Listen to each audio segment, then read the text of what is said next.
একটা ফার্নিচার কাজ হয়েছে।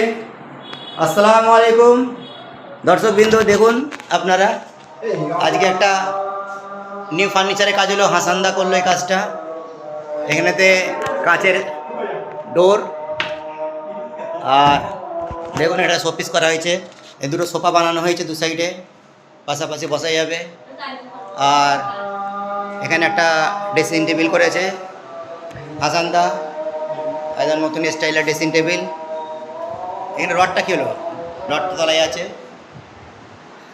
লাইট কানেকশান করার আছে ভিতরে। আর এই খাট হচ্ছে হাইড্রোলজি খাট আছে। দেখুন খাটের মডেল কোনা মডেল খাটে। আর আমাদের এই যে এটা হচ্ছে ওভারড্রপ, এখান থেকে একটা বুকস রাখার জায়গা করেছে, ওপর দিকে এই জায়গাগুলো করা আছে। আর এটা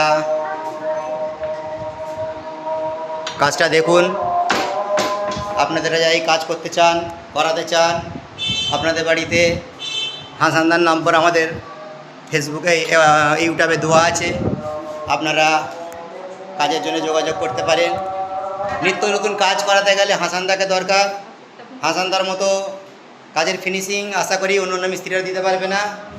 এই কাজ সকলের দ্বারা সম্ভব না, কাজ তো অনেকেই করে, আপনারা বুঝতে পারতেছেন কাজের ফিনিশিং। এখানে হেডবোর্ডটা বাকি আছে এখন। হ্যাঁ, দেখুন কাজের ফিনিশিংটা দেখুন। আপনাদের এই কাজ যাদের চায় আপনারা যোগাযোগ করতে পারেন হাসানদার সাথে। ফোন নম্বর দেওয়া আছে, আমাদের হাসানদাকে দেখে নেন। হাসানদা কিছু বলবেন? কম খরচাতে ভালো কাজ করাতে গেলে হাসানদার সাথে যোগাযোগ করুন আপনারা। আর আমি বক্তৃতা দিচ্ছিলাম শেখ তহিদুর রহমান। আপনারা দেখুন, শখের জিনিস, শখের বাড়ি করতে গেলে কিছু পয়সা খরচা করতে হবে, কিন্তু মিস্ত্রি ভালো দিয়ে, আমার বক্তব্য, কাজ করাতে গেলে ভালো মিস্ত্রি দিয়ে কাজ করাতে হবে। কেন এসব কাজ বারবার করা যায় না, একবার হবে হয়তো খুলে পড়ে যাবে, এরকম না কাজ হয়। আসুন হাসানদা।